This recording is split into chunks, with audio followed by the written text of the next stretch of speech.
Bonsoir à toutes et à tous les amis, bonsoir, j'espère que vous allez bien aujourd'hui. On se retrouve pour le podcast Le débat reste ouvert, évidemment. Le sujet du jour, est-ce que on serait pas en train de vivre la plus grande traite d'êtres humains de l'histoire de l'humanité? C'est la question qu'on se pose aujourd'hui. Pourquoi? Parce que les migrations, alors qui sont certes multicausales, mais se multiplient et s'amplifient, je dirais. Et le sort de ces migrants, durant leur périple, mais aussi une fois arrivés à destination, est assez tragique. Alors, est-ce que tout cela est coordonné? Est-ce qu'on n'assisterait pas justement au plus large trafic d'êtres humains que l'homme ait connu? Voilà les interrogations qu'on va poser aujourd'hui. Alors, le concept du podcast, c'est très simple, le débat reste ouvert. Et oui, on traite des sujets de société quelques jours, quelques semaines après le tumulte médiatique qui les ont concernés. Et puis, on en discute ensemble en commentaire. Alors, n'hésitez pas à donner votre avis, votre opinion dans les commentaires de la vidéo, de mettre un petit pouce en l'air, et puis pourquoi pas peut-être de vous abonner à la chaîne. Ça peut être cool. Voilà. Et aujourd'hui, donc, on parle de traite d'êtres humains. Voilà, quelque chose de pas rigolo. Alors, nous avons vu dans un précédent podcast, que je mets d'ailleurs dans les fiches, qu'une vague d'immigration avait eu lieu en septembre et qu'environ 18 000 migrants, il me semble, selon les chiffres, avaient accosté, avaient accosté sur l'île de Lampedusa en une semaine. En une semaine en septembre.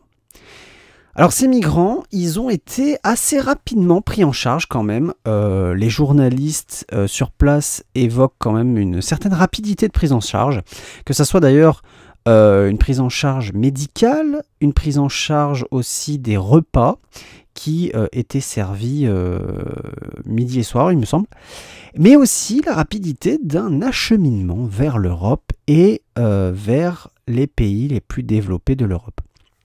Alors, seulement 3 jours après l'arrivée des premiers bateaux à Lampedusa, l'État réquisitionnait des chambres d'hôtel pour en accueillir quelques-uns vers Menton. Ça avait fait grand bruit. Donc, on ne peut pas dire que la prise en charge, en tout cas en Europe, de ces clandestins est indigne.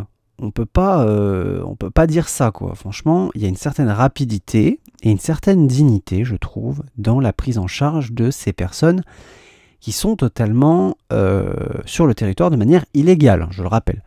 Donc le problème, c'est que une part de plus en plus large de la population européenne ne souhaite plus de migrants supplémentaires.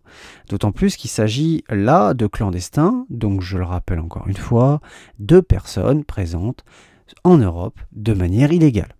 Alors pourquoi exactement les pays européens s'entêtent à garder ces individus et à se les partager?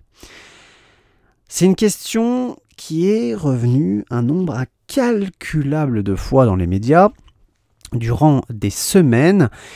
Et voilà. Après cette arrivée massive de clandestins, qu'est-ce qu'on fait et pourquoi est-ce que ça se passe? Il y a quand même des réponses qui sont revenues assez souvent et on va parler un peu de ces réponses. Des réponses qui, moi, m'ont fait peur parce que, mises bout à bout, en fait, on se rend compte d'un véritable trafic d'êtres humains et c'est assez effroyable. Alors désormais, on le sait, la très large majorité des clandestins qui tentent la traversée de la Méditerranée sont des migrants économiques, qu'on appelle des migrants économiques, c'est-à-dire qu'ils viennent, pour la plupart, chercher du travail et gagner de l'argent. Il n'y a qu'une faible part quand même de ces clandestins qui seront, in fine, éligibles à l'asile politique, puisqu'il y a une faible part de ces clandestins qui proviennent de pays en guerre. Donc déjà, ça a été éclairé grâce à cet épisode d'il y a quelques semaines. On sait aussi, grâce à ce même épisode, que les ONG prennent le relais des passeurs en Méditerranée.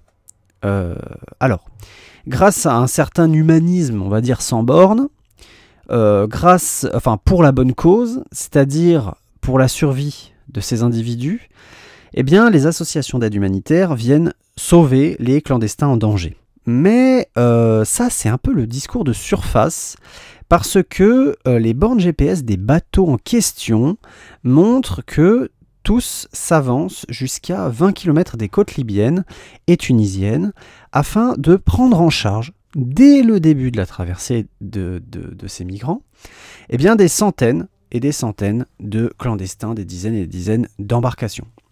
Alors certains même accostent, a priori, dans les ports de ces pays. Et il y a plusieurs dizaines de bateaux qui font l'aller-retour.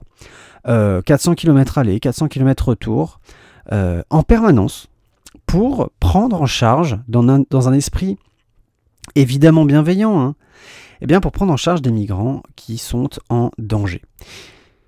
Donc évidemment, ces ONG n'ont pas pris pour habitude de reconduire ces individus en danger 20 km plus loin, mais bien de les ramener sur les côtes européennes, et plus précisément à Malte, à Lampedusa, dont on a parlé précédemment, et parfois même jusqu'en Sicile. Et tout cela, eh bien, c'est financé par de généreuses subventions européennes. C'est merveilleux.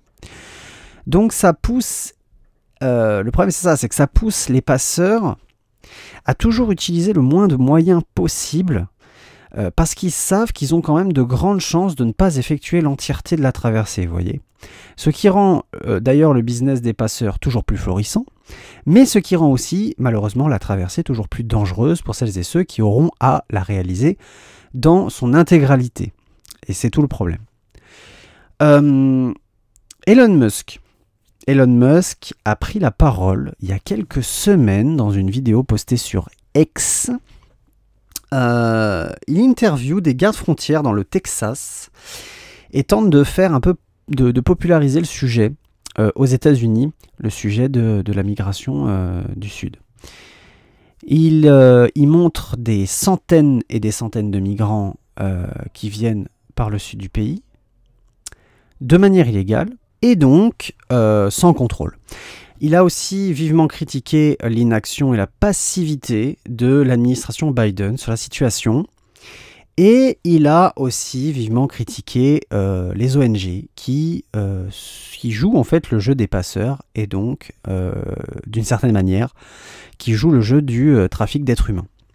Donc je crois que les ONG n'ont pas vraiment la volonté de participer à ces déplacements de population de façon illégale. Je pense qu'il existe vraiment chez les ONG une envie sincère d'aider ces personnes qui sont clairement en danger de mort dès lors qu'ils montent dans ces embarcations. Mais encore une fois, le problème c'est que la volonté des peuples dans les pays démocratiques d'Europe n'est pas respectée. Et donc, ce qui apparaît au premier abord comme une aide humanitaire, finit rapidement en trafic d'êtres humains par omission, je dirais. Voilà, c'est pas voulu. Mais le fait est que les ONG participent à tout ça. Alors, dites-moi ce que vous pensez. Encore une fois, le débat reste ouvert. Le débat reste ouvert. Évidemment, donnez votre opinion dans les commentaires sur ce sujet des ONG qui viennent en aide à tous ces clandestins en Méditerranée. Mais tout ça répond pas vraiment à la question de savoir pourquoi nos pouvoirs politiques laissent faire ces agissements, c'est-à-dire de laisser des individus tenter la traversée de la Méditerranée, de laisser des ONG financées par l'Union européenne participer illégalement à un trafic d'êtres humains, et de laisser ces clandestins ensuite sur le sol européen sans aucun contrôle, et d'ailleurs sans même chercher à connaître leur véritable identité.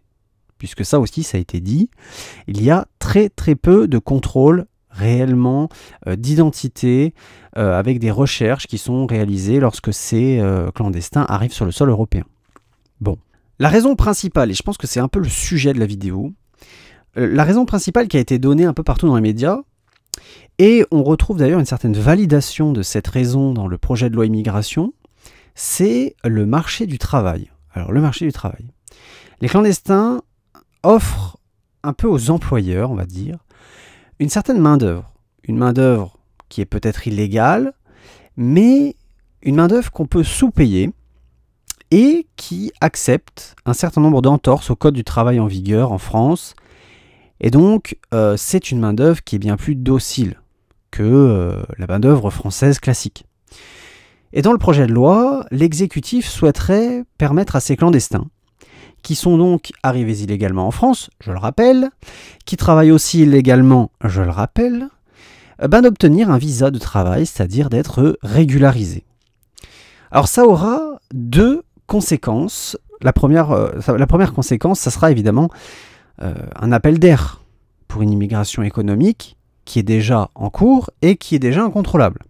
Donc voilà. Puisqu'il sera possible, simplement en signant un contrat de travail en France, d'avoir accès légalement à tout ce que propose notre pays comme avantage. Eh bien, il y aura de plus nombreuses personnes qui vont tenter d'arriver en France. Donc le contre-coup, ça sera bien entendu une augmentation des morts en Méditerranée. C'est mathématique, et après on rentrera dans une boucle, voyez-vous, il y a de plus en plus de morts en Méditerranée, donc il faut vraiment les aider, mais il y a déjà tout un tas de personnes qui les aident, qui sont en plus financées par l'Union Européenne, donc en fait, au final, il y a toujours plus de gens qui tentent la traversée, et ainsi de suite, c'est la boucle. Et la seconde conséquence, c'est la totale absence de compétitivité des Français qui sont pas ou peu qualifiés sur le marché des emplois pas ou peu qualifiés, en restauration, des emplois de service à la personne notamment, des emplois par exemple des agents d'entretien. Bon, puisque des personnes auront beaucoup plus d'intérêts moraux que les Français pour travailler, dans des conditions déplorables et avec des salaires de misère, eh ben les employeurs vont certainement pas se gêner. Et puis, si les bonhommes ne font pas l'affaire, et au bout de la période d'essai, on les vire et puis on en prend d'autres, qui d'ailleurs, ces autres attendent déjà en fait devant le restaurant. Hein. Donc on voit bien qu'on se retrouve dans une situation un petit peu d'exploitation d'individus qui seraient dans des situations assez tragiques et qui du coup accepteraient de facto d'être exploités. Donc voilà, le débat reste ouvert encore une fois. Est-ce qu'on pourrait parler, voilà, je vous pose la question, est-ce qu'on peut vraiment parler d'exploitation? Bon, le débat reste ouvert, donnez votre avis, votre opinion dans les commentaires comme d'habitude. Mais moi je pense qu'on pourrait relativement bien s'appuyer sur cette idée. Alors maintenant, est-ce que cette exploitation d'êtres humains est pilotée? Bon, alors j'avoue ne pas vraiment croire que tout ça serait organisé par une quelconque entité. Je pense que cette idée-là relève quand même relativement vite du complot. En fait, ce qui se passe est beaucoup plus pernicieux même qu'un simple complot, vous voyez. Puisque en fait, de cette manière, personne n'est responsable de quoi que ce soit.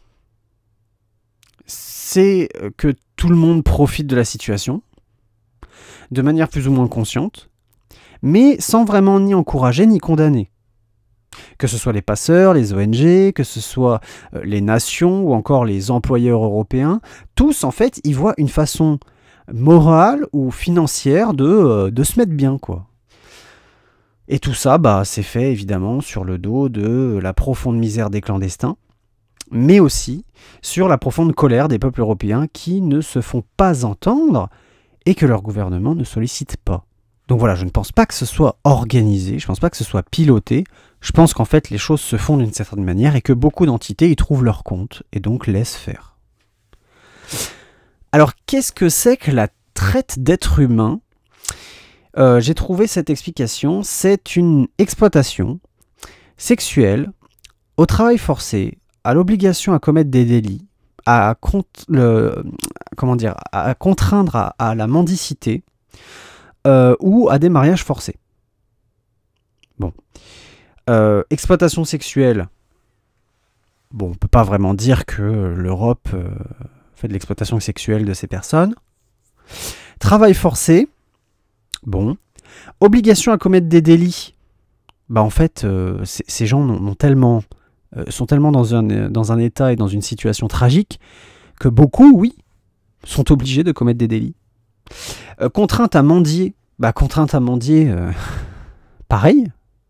Ils sont tellement Ils sont tellement, si vous voulez, dans des situations tragiques qu'il y en a beaucoup qui m'ont dit. Contrainte à des mariages forcés, eh ben j'ai envie de dire oui aussi. Si ces gens-là veulent rester sur le territoire européen, ils savent tous très bien qu'il faut qu'ils arrivent à trouver une femme pour se marier. Donc en fait, est-ce qu'on pourrait parler de traite d'êtres humains ? Eh ben je crois que les faits nous montrent que oui, même si encore une fois, tout ça n'est pas sciemment voulu, n'est pas sciemment piloté, organisé. Le fait que ça se passe comme ça fait que, voilà, on peut peut-être parler de traite d'êtres humains. En fait, c'est plus l'inaction et la passivité qui engendre ça. L'Union européenne commet, je pense, un crime assez odieux, qui est une sorte d'esclavage moderne, qui dit pas son nom, évidemment, hein, mais voilà, ça reste, je pense, dans les faits, de la traite d'êtres humains. Là, alors, juste quelques chiffres. La traite négrière, c'est 28 millions d'esclaves. Aujourd'hui, les chiffres sur l'immigration globale, légale et illégale à destination de l'Europe sont très difficiles à trouver. J'ai trouvé énormément de chiffres différents pour les mêmes années. C'est un peu bizarre, mais bon, bref. On tombe quand même sur des moyennes de 2 millions d'arrivées légales et d'environ 1 million d'arrivées illégales tous les ans. Si on soustrait les personnes qui quittent l'Union européenne, on arrive à un ajout de 2 millions de personnes dans l'Union européenne tous les ans. Donc sur ces 2 millions de personnes, il n'y a pas que des clandestins, évidemment. Vous comprenez. Donc, si on prend sur 10 ans, on se retrouve avec 30 millions d'entrées ou 20 millions de personnes supplémentaires. La question, elle est simple, compte tenu de tout ce qu'on vient de dire dans cet épisode. Est-ce que nous ne sommes pas en train d'assister à la plus grande traite d'êtres humains de l'histoire de l'humanité ? Voilà, je la pose cette question. Le débat, encore une fois, reste ouvert. Les commentaires sont là pour vous exprimer, pour vous permettre de vous exprimer. Et en tout cas, moi, je vous souhaite une très bonne soirée, très bonne fin de journée. Je vous dis à très bientôt. Je vous fais des gros bisous. Ciao, ciao.